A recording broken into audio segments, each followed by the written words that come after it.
Bonjour, chers frères et sœurs, le Seigneur soit avec vous. Bienvenue à notre 4e jour de notre méditation sur le thème « La purification du cœur ». Aujourd'hui, nous allons essayer de voir comment chercher la pureté du cœur.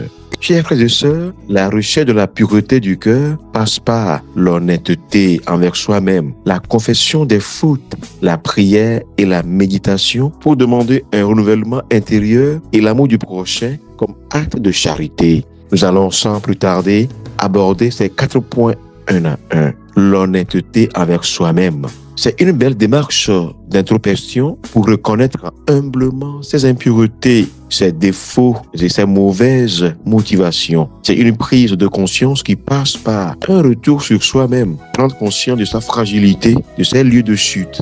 Et la deuxième étape, c'est la confession des fautes. La repentance suppose la demande du pardon pour ses péchés, afin d'être purifié de toute injustice. Elle est un remède qui libère et guérit le cœur de ses mauvaises intentions. Et après cette étape, c'est l'étape de la prière et la méditation. Le cheminement pour la purification du cœur implique aussi la prière. C'est une manière de solliciter Dieu et profiter de sa grâce pour un cœur nouveau, un esprit qui aime et qui est attaché à lui. La méditation permet de se connecter à la lumière intérieure et de se détacher des impuretés par le biais de la parole de Dieu. Suffit-il de prier pour avoir un cœur pur? Il faut avoir des actes concrets de la charité, de l'amour du prochain.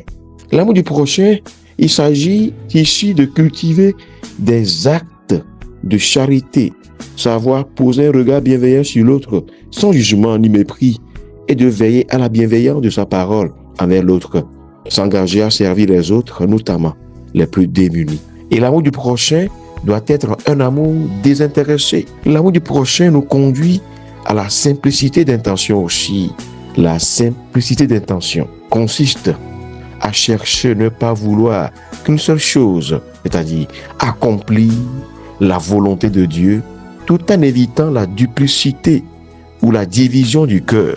Jésus même nous réitère ce désir dans les pages des béatitudes. Heureux les cœurs purs, ils verront Dieu. Matthieu 5, verset 8e. Mon frère, ma sœur, avoir le cœur pur est une vertu qui nous introduit dans la promesse divine.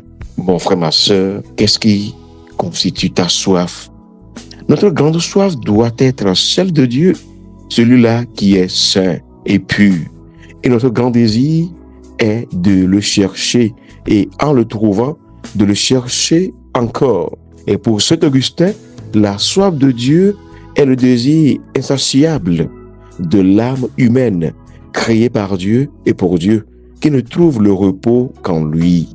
Chers frères et sœurs, la recherche de la purification du cœur doit être pour toi, pour moi et pour nous tous, un grand désir de l'âme pour que la vie de Dieu atteigne sa perfection en nous. Que dois-tu faire maintenant, mon frère, ma sœur? Tu ne dois pas être passif et passive après avoir acquis tous ces moyens. Tu dois oser le pas en avançant ces 4 chantiers de recherche de la purification du cœur. N'oublie pas que l'aventure de la foi est une école de vie meublée de sacrifices, d'ascèse, de mortification et de détachement. Va plus loin. Dieu te fait confiance. Prions.